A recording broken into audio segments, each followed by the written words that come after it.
Chapter 9. Airman's Wedding and an Encounter with Leonard. Around that time, a girl who was a friend of mine, Werimo from Gatondo, invited me to a wedding which was to be held in Isili Air Base. We went to the wedding on a Saturday. The day was pleasant, sunny and beautiful, and the wedding was a marvel to me due to the military honors accorded to the bridal team. Had not witnessed another wedding for a defense officer, we thoroughly enjoyed ourselves. Magwathi and David Mboro, who are brothers, Sam's friends came where we were at the door of the reception hall and requested to escort up the bus stop outside the base gate, which we agreed. As we approached the main gate, some tall guy with white gloves and white sky blue in full uniform stepped in front of me astride with his arms with white gloves spread out separating me from the group. "What is your name?" he asked. "Tell me quickly so that you can join the others." He wasted several minutes with his question, and by now, the group was outside the main gate of the base. When he realized that I was not telling him my name, he released me and I joined the other group. I never stopped wondering who it was until Leonard confessed very much later that he was the one teasing me.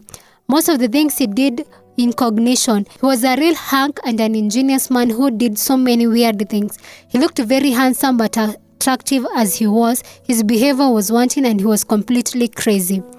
My brother was in the Air Force and under training as an aircraft engineer, but Leonard's folly had led him into cheating me that he was a captain just to impress me.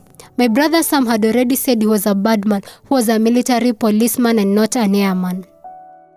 Now Daniel had the encounter and I told Leonard, who said, "That girl is so cool and beautiful. I love her so much but she declined my love. Therefore, do whatever it takes to win her since you are my cousin so that we do not lose her, both of us." Daniel knew where I lived, therefore I directed Leonard, who knew the town well. In less than 1 week, I had a knock on my door one evening.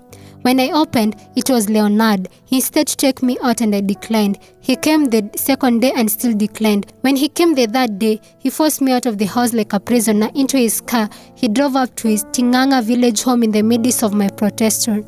I was not all ready to go anywhere with him, more so his home. I felt so bad and thought he was not as a good man as he looked. I told him I'll go back to Kiambu on foot, but he ignored me. It was now dark. I started walking back to Kiambu, though it was a distance of about 6 to 7 miles. It was about 8 p.m. when I crossed the Kiu River. As I started walking up the hill towards Dumberi, a car stopped. The driver asked me, "Where are you going in darkness?" I told him, "Somebody forced me to come to Tinganga village and I did not like what he had done. Therefore, I decided to risk and go back to my house in Kiambu town." He told me, "Get in the car and I'll get you back to your house in Kiambu town."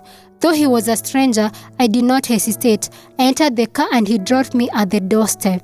He told me his name and told me he was the chief in Ruiru town, but I never saw him again. I even forgot his name, but I thank God for that good Samaritan. Soon my brother discovered that Leonard was coming to my house and was disturbing my peace. He came and gave me a stern won't stop him from visiting me. Sam told me he was not a good boy at all. He came once more after the incident and I declined to accompany him. He was behaving strangely and was stubborn. The more he was warned, the more he misbehaved.